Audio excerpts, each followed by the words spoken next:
Alléluia. Bonjour, peuple de Dieu. Dieu vous bénisse. Amen.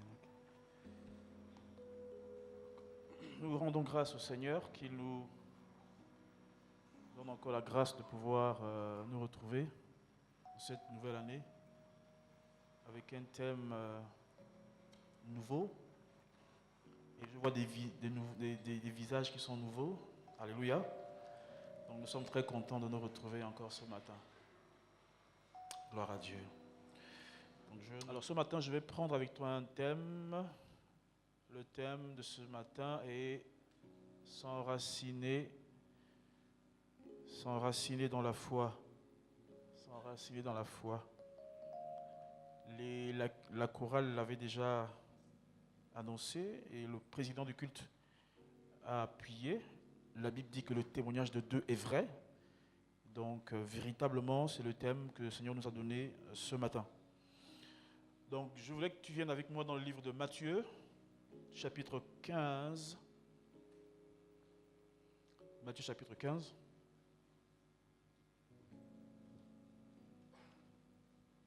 Nous lirons à partir du verset 22.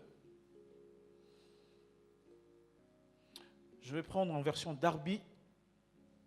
La Bible dit ceci, en Matthieu chapitre 15, à partir du verset 22, nous lirons jusqu'au verset 28, Dieu voulant. La Bible dit, et voici, une femme cananéenne de ces contrées-là, sortant, s'écria, lui disant, Seigneur, virgule, fils de David, aie pitié de moi. Ma fille est cruellement tourmentée d'un démon. Et il ne lui répondit mot. Et ses disciples s'approchant, le prièrent, disant, renvoie-la, car elle crie après nous. Mais lui, répondant, dit, je ne suis envoyé qu'aux brebis perdues de la maison d'Israël. Et elle vint et lui rendit hommage en disant, Seigneur, assiste-moi. Et lui, répondant, dit, il ne convient pas de prendre le pain des enfants, de le jeter aux chiens. Il ne convient pas de prendre le pain des enfants et de le jeter aux chiens. Verset 27. Et elle dit, oui, Seigneur, car même les chiens mangent les miettes qui tombent de la table de leur maître. Verset 28. Enfin, alors Jésus, répondant, lui dit, ô femme, ta foi est grande, qu'il te soit fait comme tu veux. Et dès cette heure-là, sa fille fut guérie. Alléluia. Est-ce qu'on peut acclamer la parole de Dieu?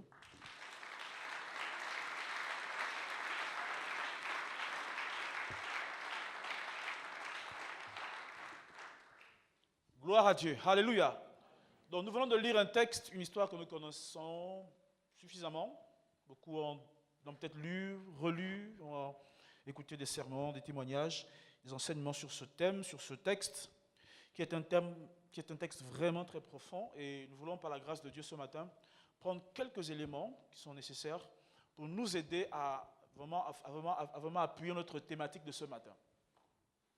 Voilà Jésus qui arrive dans une contrée, et la Bible dit une femme cananéenne est sortie.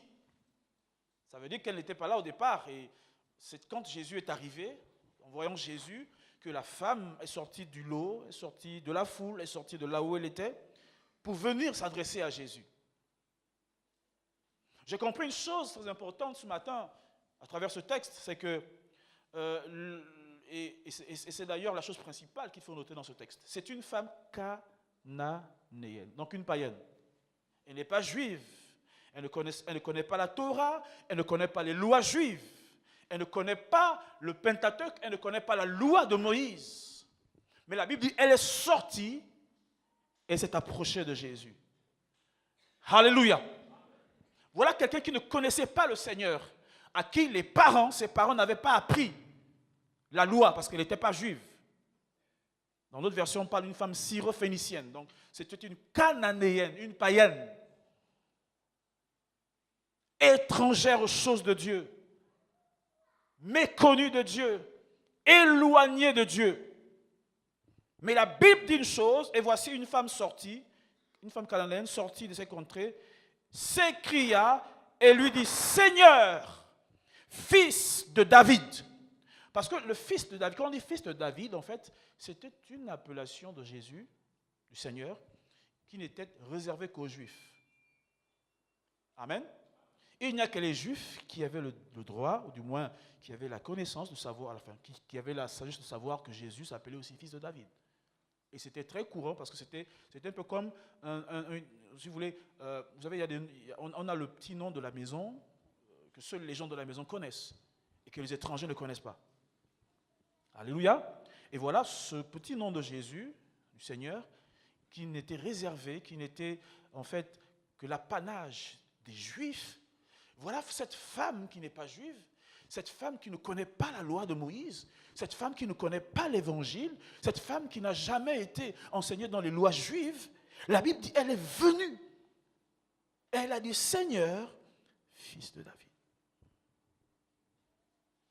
Ça m'a touché parce que comment elle a su que Jésus s'appelait fils de David? Comment elle a su qu'elle était devant le fils de David? Certainement, en arrivant, étant dans son désespoir, parce qu'elle avait un enfant qui était malade, qui était cruellement accablé par un démon, elle a dû chercher des solutions. Elle a dû chercher des solutions. Et certainement quelqu'un lui a dit, mais écoute, un jour Jésus était sur le chemin, allait à Jéricho, et voilà, il y avait un aveugle du nom de Bartimée, qui s'est écrié un jour, fils de David, aie pitié de moi, et voilà, Jésus l'avait guéri. Ah bon? Donc, ce monsieur avait appelé Jésus fils de David? Ah, ok. Et voilà qu'elle est dans la foule, elle est dans la masse, et Jésus se retrouve. Elle se rend compte que c'est Jésus qui est là. Elle dit, ah d'accord, ça veut dire qu'en fait, voilà l'homme qui a guéri le paralytique, qui a guéri, pardon, l'aveugle. C'était le fils de David, donc moi aussi je vais appeler. C'est une hypothèse. Dans tous les cas, si elle a parlé du fils de David, c'est qu'elle a entendu quelque part. Mais dans tous les cas, c'est une femme cananéenne, une femme païenne, mais qui en fait n'a pas grandi en fait avec la culture juive. Donc on peut comprendre que c'est à la fin de sa vie, ou du moins pendant qu'elle cherchait la solution à son problème, qu'elle a dû découvrir que Jésus s'appelait fils de David. Alléluia. Donc voilà quelqu'un qui physiquement n'a aucun lien avec le Seigneur. Physiquement, naturellement, n'a aucune attache avec Jésus. Et cela nous amène à comprendre quelque chose de très important. Très, très, très important. Et pour mieux l'étayer, nous allons dans le livre de Ruth. Ruth, qui se retrouve un jour la femme du fils de Naomi. Et voilà que Naomi, qui avait fui la famine de Bethléem, se retrouvait donc à Moab. Et là-bas, en amenant ses enfants sont mariés avec 2 Cananéennes. Et là-bas, lorsqu'elle est allée, son mari est décédé, ses 2 enfants sont décédés, Malchon et Kijan sont décédés, et ils ont laissé deux femmes, 2 veuves. Et il se trouve que lorsque Dieu avait révisité Bethléem, la Bible dit que Naomi va dire à ses belles filles, écoutez, moi je vais rentrer et vous retournez chez vos parents parce que je n'ai plus rien à vous apporter. Je suis veuve, j'ai perdu tous mes 2 enfants, en fait je n'ai plus rien. Donc vous rentrez chez vos parents, rentrez dans vos familles.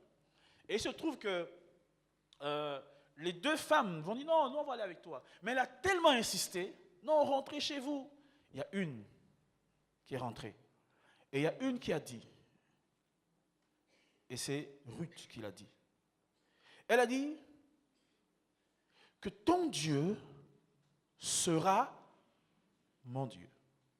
Écoutez, on parle d'une Moabite, donc une païenne, qui ne connaît pas le Dieu des Juifs, qui ne connaît pas comment dirais-je, qui ne connaît même pas la loi juive, elle n'a rien à voir avec les choses des Juifs, parce qu'elle était Moabite. Elle va dire à sa belle-mère, elle va lui dire non. Ok, donc elle va dire à sa belle-mère que moi j'irai avec toi. Et ce qui est intéressant dans ce qu'elle va dire, c'est qu'elle va dire que ton Dieu sera mon Dieu. Ton Dieu sera quoi? Sera mon Dieu. Une païenne, une moabite, incirconcis, étrangère aux choses de Dieu. Elle va dire, ton Dieu sera mon Dieu. Ça veut dire quoi? Ça veut dire que même si Ruth s'était rendu compte que Naomi avait tout perdu et qu'il n'avait plus aucun lien sur le plan marital, sur le plan de la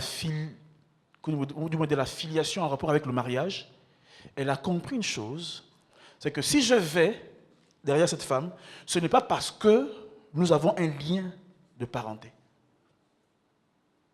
Mais j'irai avec cette femme à cause du lien spirituel. Est-ce que vous me suivez?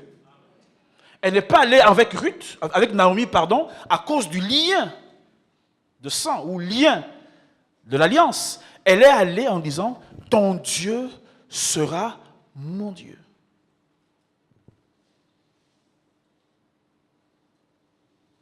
Et voilà, ils partent. Ils arrivent à Bethléem et là, on accueille Naomi avec toute la ferveur. Et elle se dit, non, moi je n'ai plus rien apporter. Mais la Bible dit que Ruth, qui était allée avec Naomi va dire, va glaner. Elle est allée glaner, elle tombe sur le champ de Boaz. Et Boaz arrive, la Bible dit, Ruth trouva grâce aux yeux de Boaz. Et il va finir par l'épouser.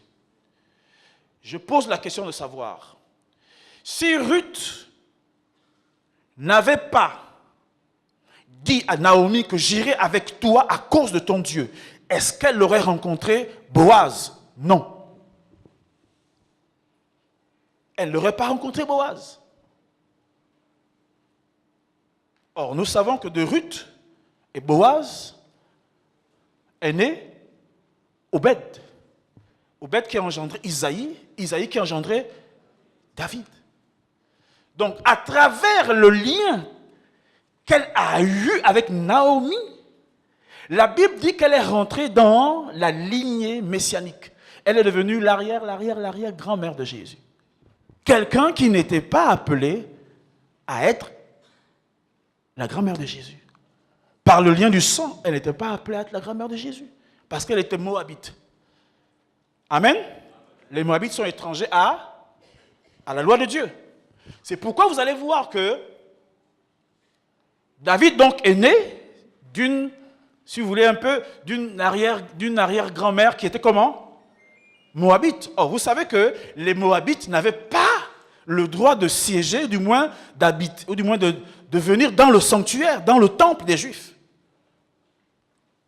Et lorsque David a compris que sa arrière-grand-mère était Moabite, c'est pourquoi David dit, je suis dans la joie quand on me dit, allons dans la maison de Dieu. Amen. Voilà le contexte de ce verset. Il sait que, normalement, il a le sang moabite en lui. Parce que, oui, Ruth est sa grand-mère, son arrière-grand-mère. Et il sait que les Moabites n'avaient pas le droit de citer dans la présence des Juifs. Et lui, le fait de se retrouver dans la maison de Dieu, pour lui, c'est un privilège. C'est une joie d'y aller.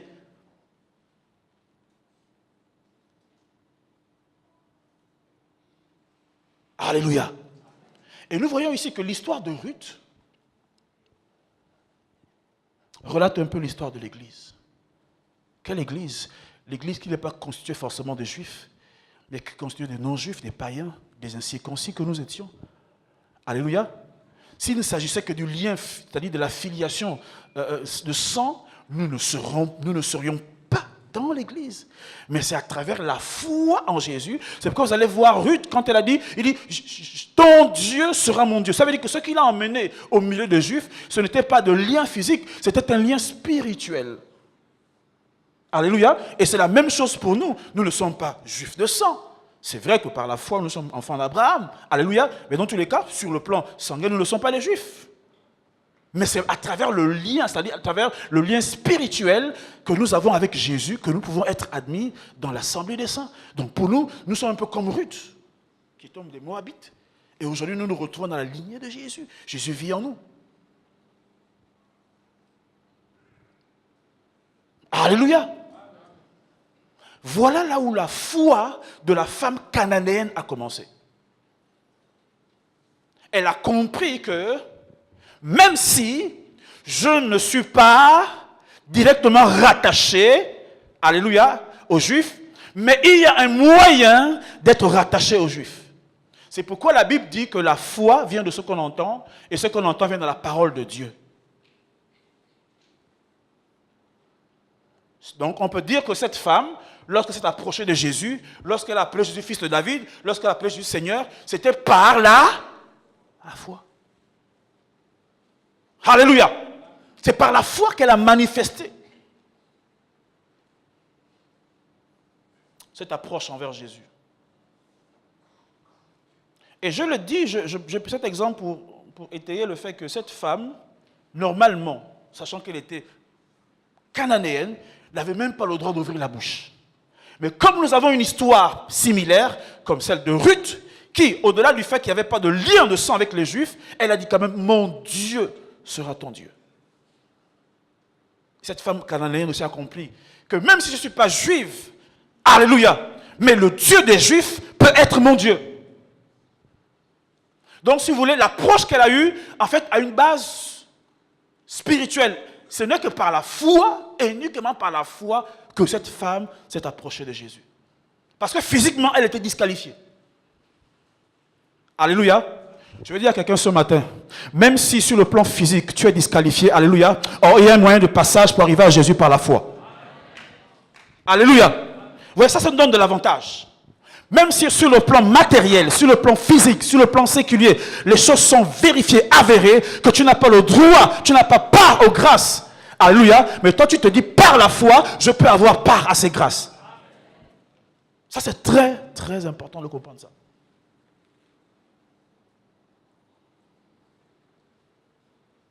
Même si, comme disait Ruth, comme Ruth l'a fait, même si Naomi n'a plus rien à m'apporter, alléluia, même si elle n'a plus aucun, puisque Naomi a dit, mais écoute, même s'il faut que je donne un mari, il faut qu'il naisse, et en naissant, il faut qu'il grandisse, ça prendra encore du temps, mais il faut rester, elle dit, non, elle dit, ton Dieu sera mon Dieu. Alléluia. La foi commence lorsqu'on réfléchit comme ça. Donc, est-ce que Ruth a regardé aux choses naturelles? Naomi elle était veuve, elle n'avait plus rien. Plus un radis, plus du pain. Mais malgré ce fait, malgré le fait que Naomi n'avait plus rien, ça n'a pas empêché à Ruth de s'attacher au Dieu de Naomi. C'est comme cette femme syro-phénicienne, cette femme cananéenne, alléluia, son enfant souffre à la maison, elle se sent, elle est cananéenne, elle se dit peut-être qu'il n'y a pas de lien entre les Juifs et moi, mais malgré le fait qu'il n'y a pas de lien entre les Juifs et moi, je vais invoquer le Dieu des Juifs, je vais passer par le Dieu des Juifs, je vais passer par le lien spirituel pour avoir part au lien physique. Alléluia. C'est pourquoi la foi, c'est une démonstration. C'est une démonstration. On revient à l'histoire. Une femme cananéenne de cette contrée sortant s'écrie en disant « Seigneur, fils de David, aie pitié de moi ». Donc, nous avons premièrement la première barrière qui est une barrière historique, qui est une barrière culturelle. Donc, elle est cananéenne et eux, ils sont juifs et elle n'a pas le droit d'être au milieu d'eux. Donc, la première barrière que cette femme a vaincue, a rompu, c'est la barrière culturelle. Elle dit, même si je ne suis pas juive, je vais venir. Je vais venir. Ce n'est pas toutes les foi. Foi, c'est F-O-I. Ce n'est pas tout genre de foi, amen, qui peut renverser les barrières culturelles, qui peut renverser les barrières ethniques. Il faut que ce soit une foi enracinée. Parce que si elle n'est pas enracinée, au premier abord, à la première approche, la barrière culturelle va te va te balayer. Elle a dit non, je ne suis pas digne, elle ne serait pas venue. Mais elle est venue, donc elle a rompu la barrière, si vous voulez, la barrière culturelle. Et la Bible, elle dit, Seigneur, fils de David, aie pitié de moi. Donc, à travers ce qu'elle a dit, à travers ses propos, on comprend qu'elle a rompu la barrière ethnique, la barrière culturelle. Puisqu'elle appelait Jésus comme les Juifs l'appellent. Amen. Alléluia. Il est important de comprendre que dans l'enracinement, pour être enraciné dans la foi, notre langage est important. Notre langage joue beaucoup. Cette femme qui était cananéenne, étrangère, mais la Bible dit, à travers son langage, elle a dit, même si je ne suis pas juive, mais je vais parler comme un juif. Amen. Alléluia. La première preuve que notre foi est enracinée, c'est à travers notre langage qu'on peut l'apprécier. Tu ne me suis pas encore, tu vas voir. Alléluia. C'est à travers notre... Qu'est-ce qui sort de nos bouches? Qu'est-ce qui sort de nos bouches? Dès que quelqu'un parle devant toi, tu peux savoir s'il est enraciné ou pas. Amen. Il n'a même pas besoin d'abord de te chasser les démons. Dès que tu l'écoutes. C'est que là, lui, il n'est pas enraciné. Amen. Vous vous souvenez que Moïse avait envoyé comme espions 12 espions, n'est-ce pas? Ils sont allés, ils ont vu la même chose, dans le même endroit, même territoire. Non, ils ont vu les mêmes démons, les mêmes fils d'Anak, alléluia. Mais quand ils sont revenus faire le rapport, Josué et Caleb et les 10 autres ont fait 2 camps. Les 10 autres disent, oh non, mais nous sommes comme des sauterelles à leurs yeux, et nous sommes petits, nous sommes ceci, nous sommes... Jésus et Caleb ont dit, Dieu qui nous a dit que nous aurons ce pays, nous le donnera. Amen. Comment est-ce qu'ils ont été, comment est-ce qu'ils ont informé à Moïse? C'est à travers le langage. Et vous allez voir qu'il y a une image qui est très marquante dans l'histoire de Josué et Caleb. C'est que lorsque Josué et Caleb vont revenir, la Bible dit quoi? Ils vont avoir une barre, une perche à laquelle était suspendue une grappe de raisin. Amen. C'était Josué et Caleb. C'est pourquoi vous allez voir le symbole du tourisme à Israël. En Israël, c'est 2 jeunes avec une grappe de raisin. C'est ça leur symbole du tourisme en Israël. Vous allez là, vous allez voir ça. Il s'agit de Josué et Caleb. Mais nous comprenons aisément que lorsque Josué et Caleb rentrent avec la grappe de raisin au milieu, c'est l'image de la croix. Amen. Parce que Jésus a été crucifié entre 2 brigands. Amen. Jésus qui est le vigneron, qui est le cep, alléluia, qui est le maître de la vigne, était au milieu de la barre. Ça veut dire que lorsque Josué et Caleb sont rentrés explorer la terre, alléluia, leurs yeux, leurs pensées n'étaient fixés que sur le Dieu qui les a envoyés. Et non sur les dieux qu'ils ont rencontrés. Et c'est pourquoi quand ils sont arrivés, ils ont dit à Moïse un rapport qui était différent de celui des autres. À travers quoi? Leur témoignage. Il est important de savoir qu'en fait, l'enracinement de notre foi, alléluia, peut être vu à travers notre langage. Ça, c'est le premier point. Que tu le veuilles ou pas, il est important de savoir que quand tu es enraciné dans la foi, tu dois avoir un autre langage. Ça, c'est très important. Et le langage que tu dois manifester n'a rien à voir avec la condition physique dans laquelle tu es. Elle était cananéenne. C'est pourquoi vous allez voir, quand on prend un arbre, l'arbre a le tronc et les racines. D'accord? L'arbre a le tronc et les racines. Ok. Bon, quand on fait des recherches, il y a plusieurs types de racines. Il y a les racines qui ont le rôle de stabiliser la plante, donc comme des organes de soutien pour la maintenir. Et il y a d'autres qui ont le rôle d'aller chercher les nutriments. D'accord? Et quand on fait des recherches, on dit qu'en fait, ce qui fait grossir les racines, ce qui fait grandir les racines, il y a 3 conditions. Vous allez voir qu'il y a des arbres qui sont exposés au vent. Et vous allez voir, le côté où le vent souffle plus, si c'est par exemple le côté gauche, l'arbre aura tendance à plus faire grandir les racines de gauche pour pouvoir résister au vent. Est-ce que vous me suivez? Donc, c'est-à-dire les vents forts rendent aussi les racines fortes. J'ai compris pourquoi est-ce que quand vous êtes enraciné dans la foi, Dieu vous fait passer par les épreuves. C'est pour faire grandir vos racines. Alléluia. C'est pourquoi ça dit qu'il y a des prières qu'on ne peut plus faire.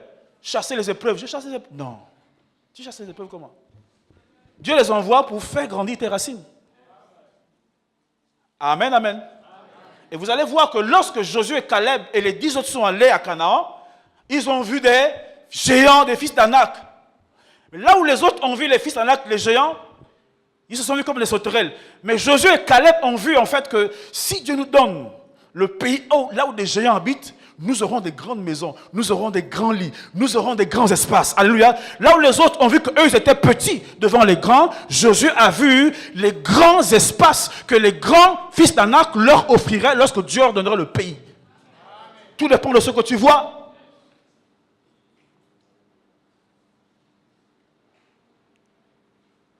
Alléluia. Donc Dieu nous fait passer par des épreuves pour faire grandir nos racines. Ça veut dire que plus tu es passé par les épreuves, plus tes racines sont fortes. Donc il y a le vent. Et il y a aussi dans l'étude des racines, vous allez voir que les racines ont tendance à suivre là où il y a de l'eau. Ça veut dire que si l'arbre est là, et que sur le côté droit, là où il y a plus d'eau, qui est le plus humide, il y aura plus de développement des racines de ce côté. Parce qu'elles vont aller prendre les nutriments.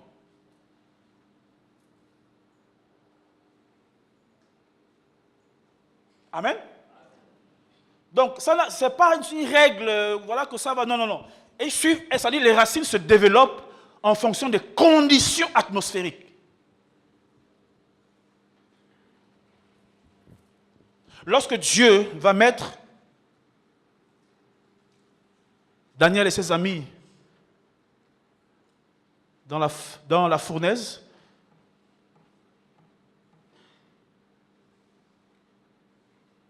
ardente, c'était pour démontrer que il y a des gens sur la terre que le feu tue, amen, mais il y a d'autres que le feu ne n'atteint pas. Amen. Dieu voulait le montrer à l'humanité qu'il y a des gens que vous savez, le feu tue tout le monde, mais il y a un type de personnage que le feu ne peut pas atteindre.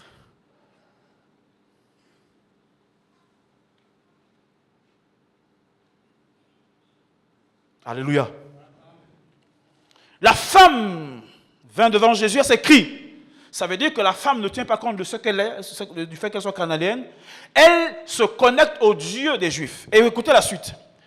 Et il ne lui répondit aucun mot. Donc elle a fait tous ces efforts, tous ces efforts-là, et Jésus ne lui répond rien.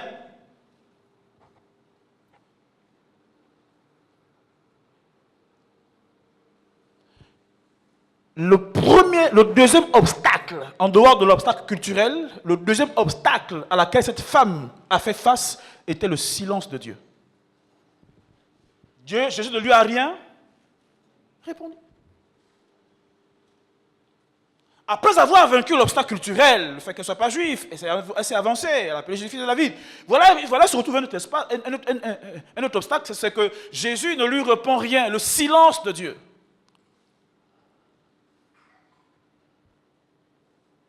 Alléluia.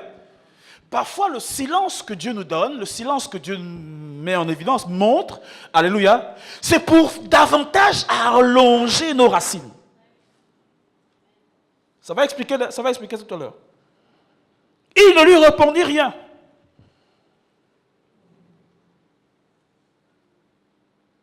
Il dit, Seigneur, aie pitié de moi, ma fille est cruellement meurtrie par un démon. Jésus ne lui répond. Nous savons que quand un prof ne parle pas, c'est que nous sommes en épreuve. La plupart du temps, quand vous composez, le prof ne parle pas. Amen. Ce n'est pas qu'il n'est pas présent. Amen. Donc le silence que Dieu a donné traduit en fait une épreuve à laquelle la femme était soumise. Et nous savons que qu'est-ce qui développe les racines? C'est le vent, les épreuves, l'hostilité. Donc plus la femme était devant les épreuves, plus sa foi prenait de force. Amen. Une histoire formidable. Épreuve culturelle, la femme traverse. Et voilà le silence de Dieu. Frère, qu'est-ce que tu fais lorsque Dieu est silencieux vis-à-vis de ta prière? Quelqu'un qui n'est pas enraciné dans la foi, il va abandonner. Amen. La personne qui n'est pas enracinée va abandonner. Dieu aussi a envie de voir comment tu réagis quand il ne te répond pas.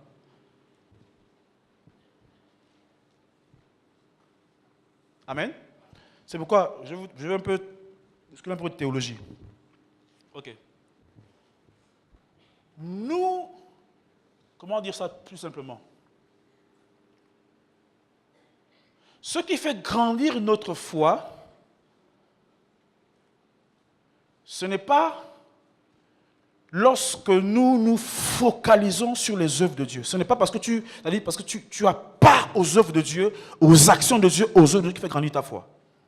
Ce qui fait grandir ta foi, c'est quand tu te focalises sur la puissance de Dieu.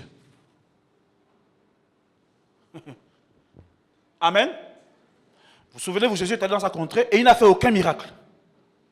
Ça veut dire que Jésus, en fait, Dieu a la puissance de faire, mais aussi de ne pas faire. Maintenant, si toi tu as mis ta foi sur ce qu'il fait seulement, le jour où il ne fait pas, ta foi va tomber. Mais si tu as mis la puissance si tu as mis la foi sur la puissance de Dieu, qu'il est capable de faire, alors même s'il ne le fait pas, tu crois toujours qu'il peut faire. Alléluia. Et les choses changeront. Ça, c'est très important. Parce que si toi dis, bon, moi je fais ça, quand c'est les œuvres, c'est les œuvres. Maintenant, le jour où il y a rien, le jour où Dieu ne fait rien, tu ne croiras plus. Amen. Mais si ta foi est sur celui qui fait, sur la puissance, c'est-à-dire que savoir que Jésus est puissant, il peut le faire. Même s'il n'a pas fait, je crois qu'il peut le faire. Or, d'autres parfois mettent la foi sur ce que Jésus fait. Maintenant, le jour où il ne fait pas, ta foi sera où? Ça va? Cette femme vient voir Jésus, Jésus dit, ah, il est silencieux. Si cette femme n'avait pas la révélation que Jésus a la puissance, elle serait partie. Amen. L'autre signe, le deuxième signe, on a vu que c'est la parole. Savoir que quelqu'un a la foi, hein, c'est la parole. Le deuxième signe qui montre que notre foi est enracinée, c'est notre aptitude, notre capacité à suivre Jésus, à suivre Dieu, même lorsqu'il ne répond pas à nos attentes. Parce qu'il y a des profito-situationnistes. C'est parce que Dieu fait que tu es là. Le jour où il ne fait pas, tu fuis. C'est que tu n'es pas enraciné. Mais celui qui est enraciné, même si Dieu n'a pas fait, mais il croit toujours que Dieu peut. Donc elle a vu le silence de Dieu, elle a résisté au silence de Dieu, elle a continué. Il ne lui répondit aucun mot. Et ses disciples s'approchant, le prièrent en disant, renvoie-la, car elle crie après nous. Troisième obstacle. Troisième obstacle. Cette femme a vraiment eu chaud. Elle a vraiment eu chaud. On a l'impression que personne n'était de son côté. Même les disciples de Jésus étaient contre elle. Il dit, renvoie la foule. Renvoie-la. Ce que j'ai compris dans ce verset, et je vais expliquer rapidement, il dit, et ses disciples s'approchant, le prièrent en disant, renvoie-la. Renvoyez qui? Renvoyez qui? Écoutez, le Seigneur va toujours s'arranger à ce que lorsque vous voulez une chose, il vous mettra toujours dans un environnement, au milieu des personnes, même des frères en Christ, des sœurs en Christ. Est-ce que vous me suivez? Là où, en fait, tout sera monté, tout sera fait pour que vous soyez comme contrariés ou renvoyés.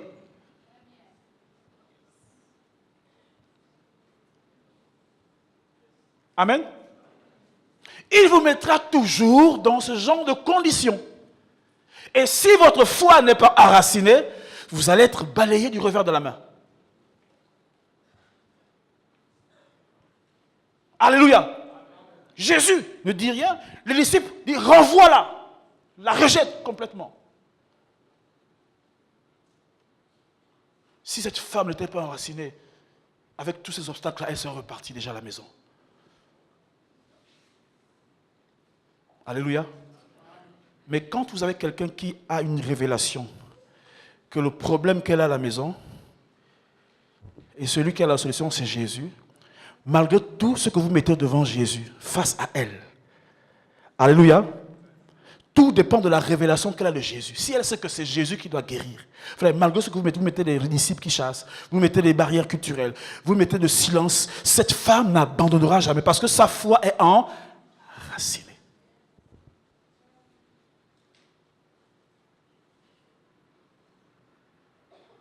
Cette foi est enracinée. C'est pourquoi dans le psaume chapitre 1, on dit que on dit heureux l'homme qui ne marche pas selon le conseil des méchants.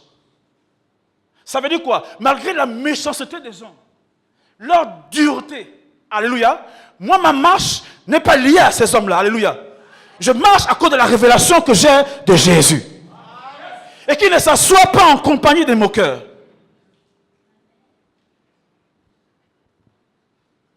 Alléluia. Ça veut dire que dans ma marche, aucun élément, aucune personne ne peut m'amener à arrêter ma marche pour m'asseoir.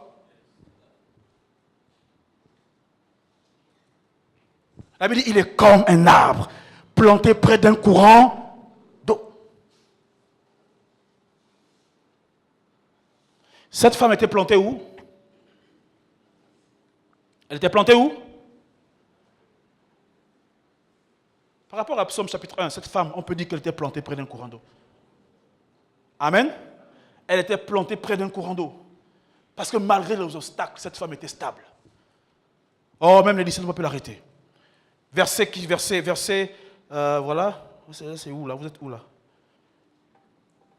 Et voici une femme cananéenne. Non, verset 20. Voilà, elle lui dit, répondit, la suite.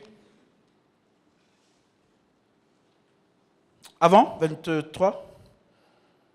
Et il lui répondit, mot, et ses disciples s'approchant de la prière, disant, renvoie-la, verset 24, oui, merci. Mais lui répondit, je ne suis envoyé qu'aux brebis perdues de la maison d'Israël. Hey, quatrième obstacle. Cette femme a subi le rejet de Dieu. Le rejet de Dieu. La barrière culturelle, 1. 2. Le silence de Dieu. 3. Le renvoi des disciples. Les disciples, c'est l'image des personnes au milieu desquelles tu vis. À la maison, au quartier, à l'église. Tes frères, ça peut être frère en Christ, frère de sang. Le renvoi des disciples. Et en fait, le rejet de Dieu. Il dit non, ces choses-là.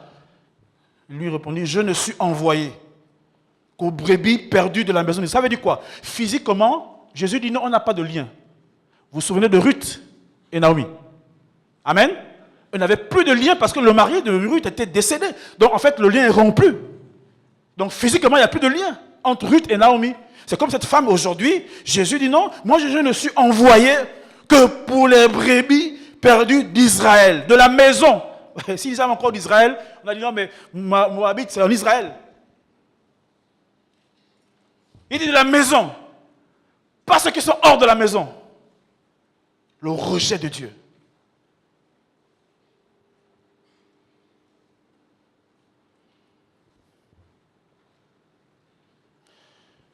Cette femme, lorsque les choses sont allées de mal en pis, elle n'est pas partie crier à la maison, elle n'est pas retournée à la maison, elle n'est pas repartie dans le monde, elle n'est pas allée voir des marabouts. Je dis bien, lorsque les choses allaient de mal en pis, nous parlons de l'avancement dans la foi. Lorsque les choses dans sa vie, dans sa maison, dans sa famille, allaient de mal en pis, elle n'est pas allée Alléluia, voir des marabouts, voir des charlatans. Elle n'est pas allée dans le monde, elle n'a pas renié le Seigneur, elle n'a pas renoncé à sa foi. Mais la Bible dit quoi? Verset 25. Elle vint et lui rendit hommage. Mets ça en 8 secondes, mettez ça en 8 secondes. 8 secondes. Vous savez, Darby est trop courtois, trop... Il rendit hommage. C'est trop solennel. 8 secondes, oui. 8 secondes. Voilà, elle vint et se prosterna devant lui. Lorsque les choses allaient de mal en pis, cette femme n'est pas allée ailleurs. Elle s'est mise à prier. Amen. Qu'est-ce que nous faisons lorsque les choses que nous demandons à Dieu ou les choses dans lesquelles nous faisons, face auxquelles nous sommes confrontés ne marchent pas? Qu'est-ce que nous faisons? Est-ce que nous nous prosternons? Est-ce que nous mettons en prière? Est-ce que nous adorons le Seigneur? Ou bien nous fuyons? Donc cette femme, elle est allée du pire à la prière. Alléluia. Une foi enracinée amène des personnes du pire à la prière. Et non en boîte de nuit. Regarde ce qui se passe quand les choses sont compliquées autour de toi, quand les portes se ferment autour de toi. Quelle est ton attitude? On a vu que dans le langage, cette femme avait démontré que sa foi était enracinée. Alléluia. Deuxièmement, dans son attitude devant Dieu, on a vu également que sa foi est enracinée parce que lorsque les choses allaient de mal, c'était le pire des choses, cette femme n'est pas allée ailleurs. Elle s'est mise à prier. Elle s'est agenouée. Elle s'est mise à adorer.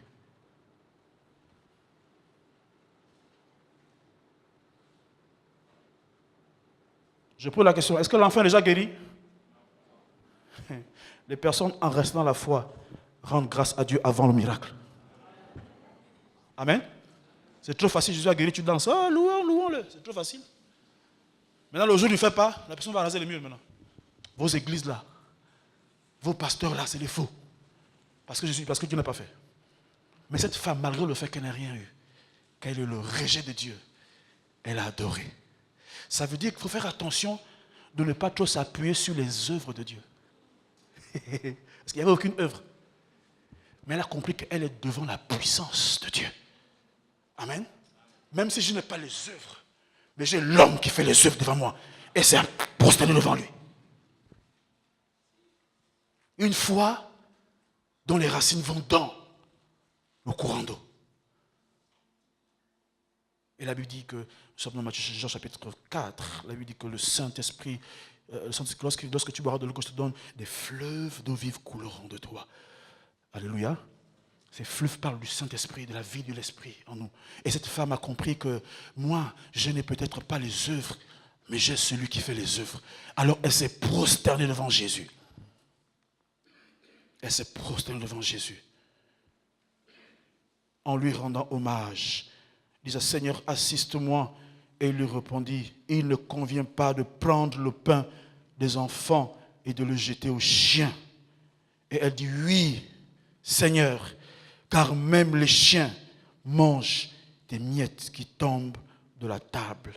De leur. Ça veut dire que cette femme avait les regards, non pas sur le pain, non pas sur les miettes, mais sur le maître. Sur le maître.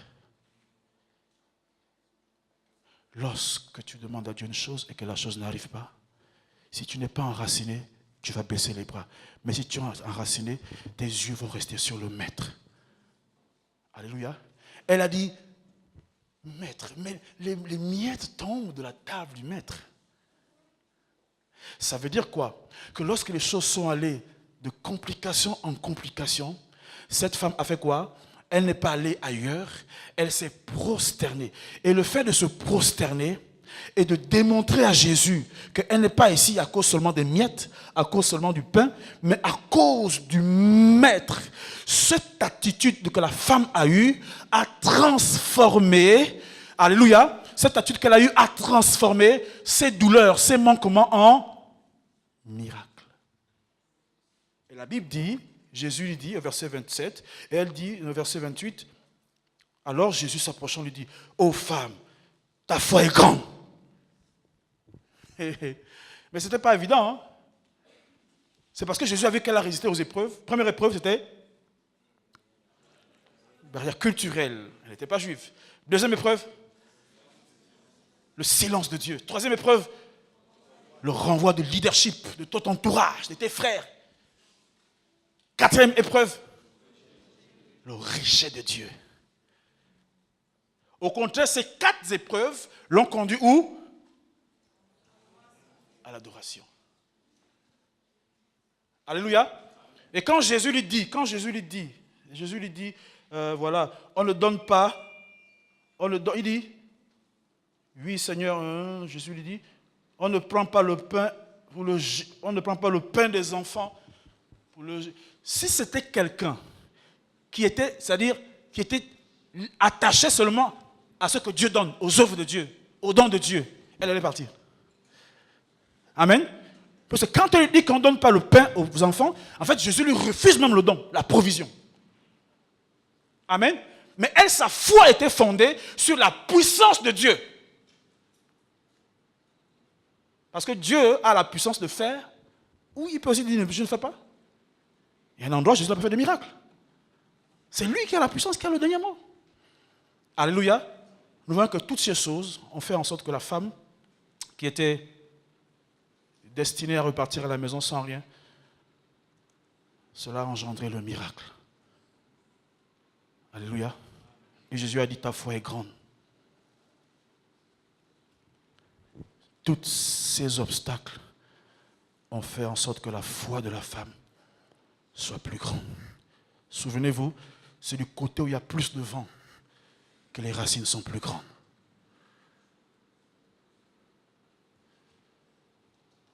Une foi qui n'est pas éprouvée n'est pas une véritable foi. Alléluia. Alléluia. Donc voilà un peu le message que nous voulons, la pensée que nous avons voulu vous apporter ce matin. Est-ce qu'on peut courber nos têtes? Tu peux rester assis, ne te dérange pas. Nous voulons rester méditatifs par rapport à cette thématique, ce thème. Beaucoup ont abandonné parce que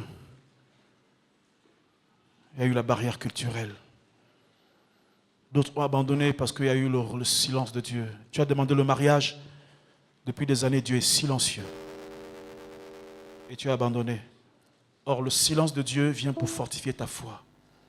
D'autres ont abandonné parce que un frère dans l'église, un disciple, un homme de Dieu l'a frustré. Et il est parti dans le monde parce que quelqu'un l'a frustré. D'autres sont partis parce que Dieu les a rejetés. Ça veut dire que quand tu es venu ensemble, vous êtes convertis ensemble, mais Dieu l'a béni avant toi. Tu te sens comme rejeté. Je dis à quelqu'un, toutes ces choses, Dieu les a préparées, Dieu les a orchestrées pour rendre ta foi plus grande. Ça veut dire que ceux qui doivent plus adorer le Seigneur, c'est ceux qui sont passés par les plus grandes épreuves. Parce que l'épreuve vient pour réveiller le juste. Alléluia. Nous allons élever la voix, juste un sujet de prière, disant, Seigneur, donne-moi une foi grande et enracinée. Une foi qui résiste aux intempéries. Alléluia. Élève ta voix, demande au Seigneur la foi enracinée. Nous nous appuyons sur celui qui est puissant et non seulement sur ses œuvres. Prie, élève ta voix. Seigneur, fais-nous grâce ce matin. Fais-nous grâce de nous appuyer sur toi, Seigneur. Une foi enracinée sur toi. Une foi, oh Dieu, focalisée sur Christ. Une foi indétrônable qu'on ne peut pas déraciner. Au nom puissant de Jésus, rends ma foi inébranlable, Seigneur. À travers les épreuves par lesquelles je passe, tu la rends inébranlable. Que des racines poussent. Plus il y a les épreuves, que les racines poussent, qu'elles grandissent plus. Telle est ma prière, Seigneur. Je vais demander à tout le monde de prier. Levons la voix. Nous sommes en prière, les amis. Évitons la distraction. Prions le Seigneur. Merci, Seigneur. Ce matin, tu nous as parlé. Tu rends ma foi plus grande, Jésus.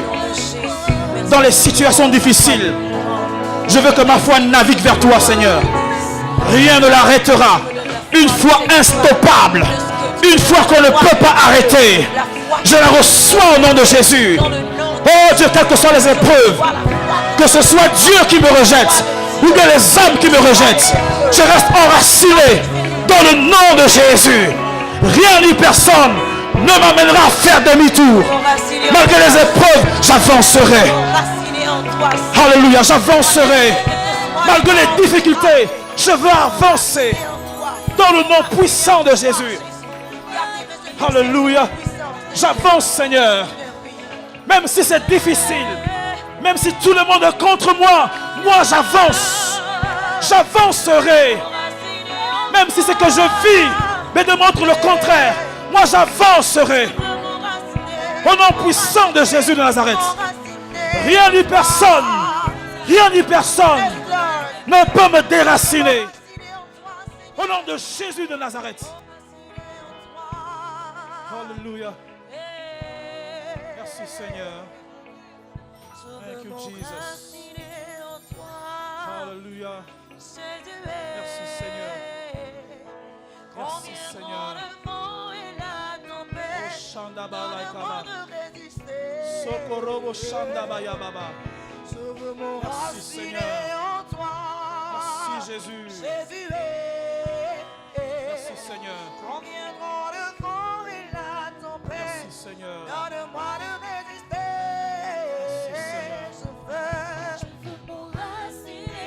Merci Jésus.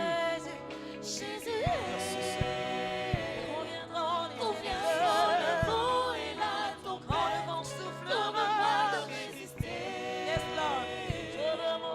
Pendant que nous sommes en train de prier,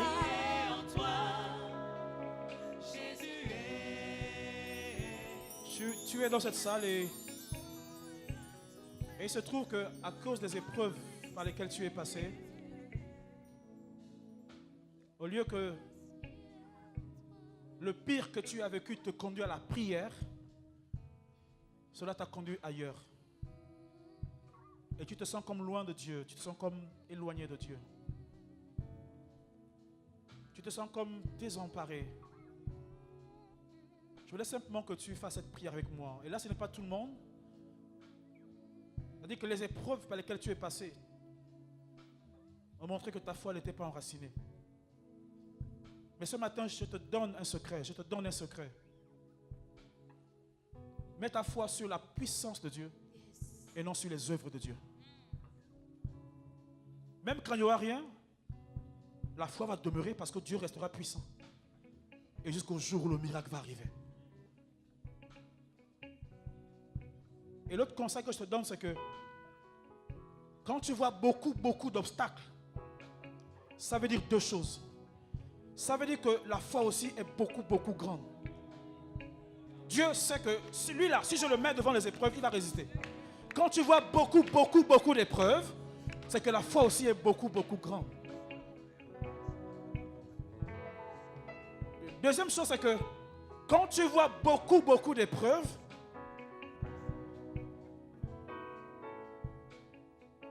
ça veut dire que tu n'es pas en train de traiter avec les hommes, mais tu traites avec Dieu lui-même. Parce que la seule personne qui a vu la foi de la femme, c'est Jésus. Or, les hommes vont voulu la rejeter. Prie avec nous. Je parle des personnes spécifiques.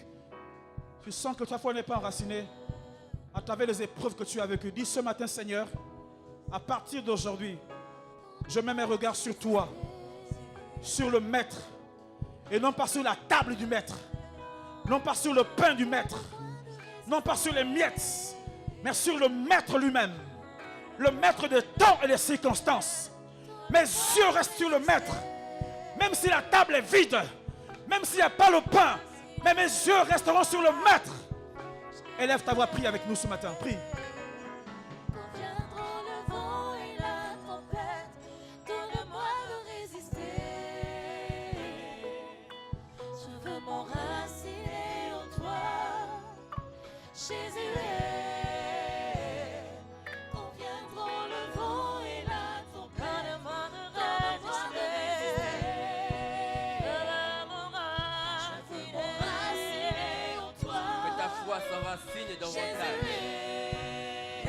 Que ta foi se repose sur la puissance de Dieu. Que ta foi ce matin ait la capacité de suivre le Seigneur. Malgré le silence de Dieu. Que ta foi s'enracine davantage. Que ta foi ne regarde pas aux barrières naturelles. Qu'elle ne regarde pas aux obstacles. Que ta foi ne se laisse pas dominer par le silence de Dieu. Que ta foi ne regarde pas le rejet des hommes. Que ta foi ne se décourage pas. Que ta foi change de langage. Alléluia. La Bible dit que Jésus est le consommateur de notre foi. La foi est la monnaie du ciel.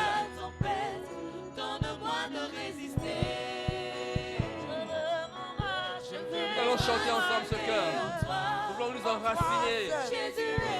Chantons avec le groupe de louanges. Quand viendra le vent de la tempête, Seigneur, donne-nous de résister. Nous voulons nous enraciner. Alléluia. Oui, Jésus. Donne-nous de résister fortement. Nous voulons demeurer à toi, les yeux fixés vers toi. Les yeux fixés vers le Maître.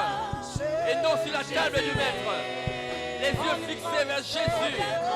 Quel que soit le temps et la durée. Quelles que soient les difficultés. Quel que soit le découragement. Nous voulons simplement que notre foi s'enracine en toi. Fais cela pour ma vie.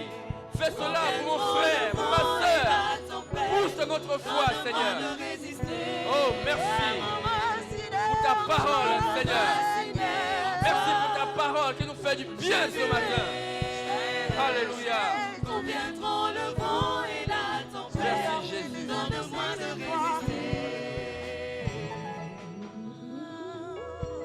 Merci, Seigneur, pour ta parole, Seigneur, qui nous fait du bien ce matin. Parce que tu veux construire des hommes et des femmes de foi. Des hommes et des femmes dotés d'une foi inébranlable. Une foi qui ne recule pas. Une foi qui, Seigneur, ne s'arrête pas. Une foi qui va au-delà du silence de Dieu. C'est ce que tu veux faire dans nos vies ce soir. Nous voulons te dire merci. Merci pour ta parole. Merci, Seigneur, pour ton serviteur que tu as utilisé puissamment. Ah, Papa, remplis-le davantage. Merci encore de le connecter avec toi. Tu nous fais du bien, Seigneur, ce soir, ce matin. Et nous voulons simplement te rendre toute la gloire et bénir ton Saint-Nom. Nous voulons te dire merci. À toi la gloire. Au nom de Jésus-Christ. Amen.